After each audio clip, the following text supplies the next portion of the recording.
What's that? Oh, there were some gems in my pocket. Well, hello there. You're looking very beautiful today.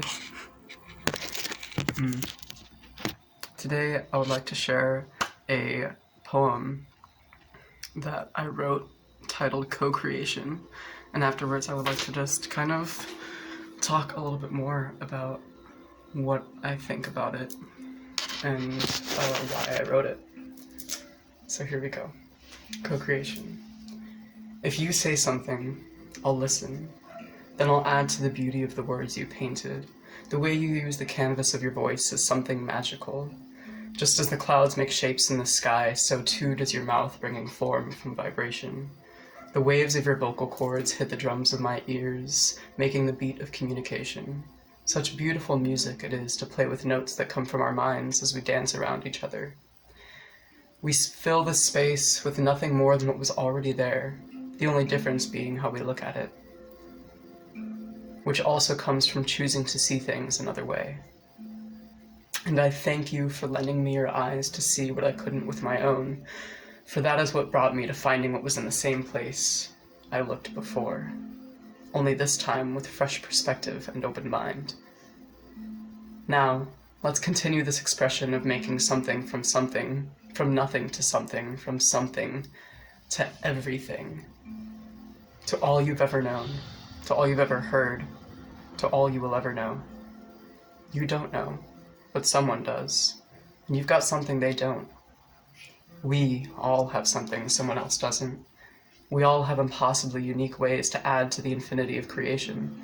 So let's cooperate, let's communicate, let's co-create the most beautiful masterpiece here on the canvas of Earth.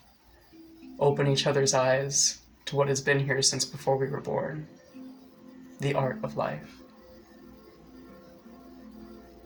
I hope you enjoyed that poem. I started and finished writing that poem after I did some journaling in a journal that I got called The Untethered Soul. And actually, let me go grab that real quick. The Untethered Soul Guided Journal by Michael A. Singer. I just realized that that's like in reverse to the camera, so I don't know if you can see it, but still, you get the idea. This journal is beautiful. I'm not even like a quarter of the way through it, but it has already been profoundly changing the way that I look at, observe, and think about my thoughts.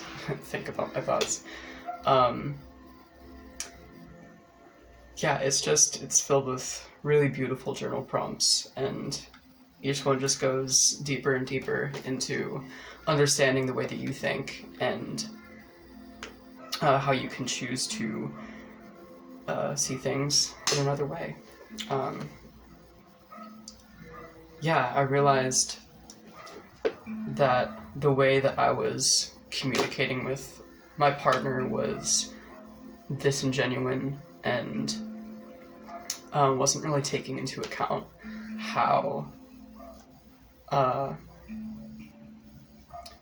was treating her or how I was looking at the way that she was talking about things and kind of having a biased opinion over the topics that we discussed rather than creating an open space for both of us to express ourselves openly and without judgment.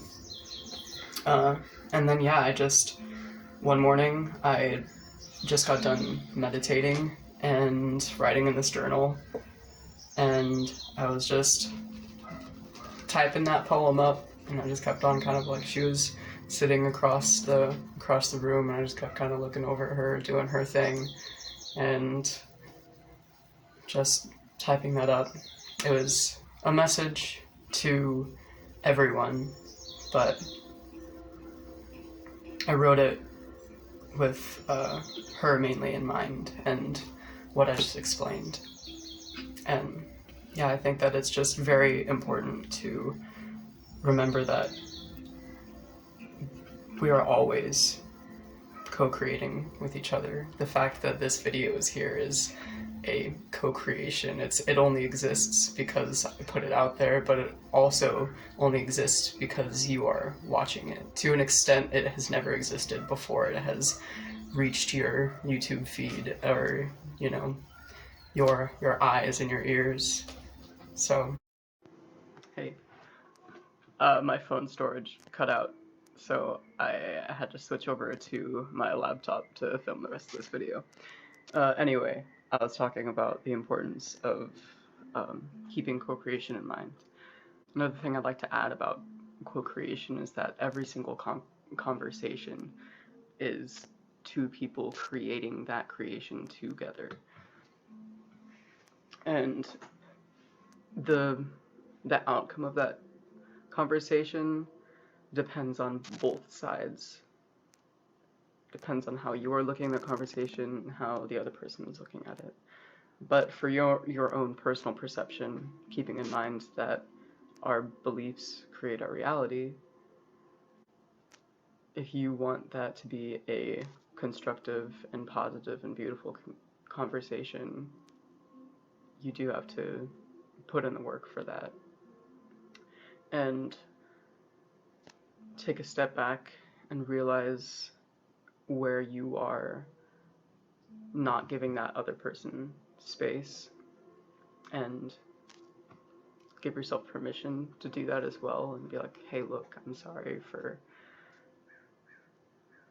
not letting you speak your mind in the way that you would like to, in the way that you see fit.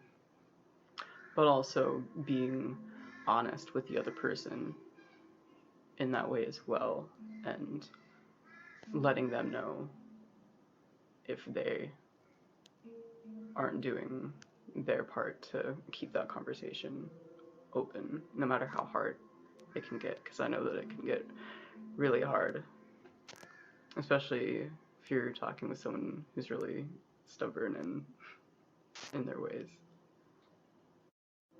I'll go more in depth and like make some notes and write some things down later on about this topic in another video. Today was just a matter of really getting it out there and just really keeping my momentum going for creating videos. And I feel like if I didn't do it today, I would have been kind of like slapping or kicking myself a little bit. So even though in this video the editing might be a little choppy or whatever, I am, you know, I'm just starting, so I'm like giving myself permission to like not beat myself up or be too hard on myself, which is something that I can do a lot, and everyone is always like, you know, being like, hey, stop doing that. So yeah, I'm going to leave a link for this guided journal to Amazon in the description of this video, and I hope you guys have a beautiful day, night, morning, wherever you are in the world. I love you very much, and keep being a beautiful gem, because you are, and you should be cherished, especially by the one person you are always with, which is yourself. So, take care. Much love.